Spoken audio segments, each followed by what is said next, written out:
আজকে আমরা চলে গেছিলাম ফুডঘট তারা মায়ের মন্দিরে। যখন গেছিলাম তখন খুব সুন্দর সূর্য অস্ত যাচ্ছিল, দেখতে খুব ভালো লাগছিল। তারপর মাকে দর্শন করে ওখান থেকে একটু গঙ্গার ধার ঘুরে নিয়েছিলাম।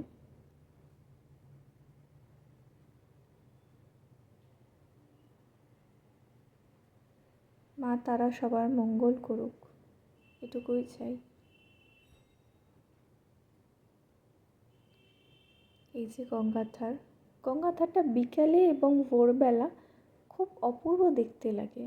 এবং ওখানে অনেক ফুচকা, ঝালমুড়ি, ডালের বড়া, আইসক্রিম সব বসেছিল। এক এক করে সব আমি খাচ্ছিলাম। সবার থেকে সব কিছুই খাই গেলে ওখানে, কেউ যাতে রাগ না করে। লাস্টে দেখবে আমার হাতে একটা আইসক্রিম, সেটাও খেয়ে নিয়েছিলাম। আইসক্রিম খেতে খুব একটা ভালো লাগে না, বাট তাও সবার থেকে সব খাচ্ছে, আইসক্রিম না খেলে রাগ করবেন।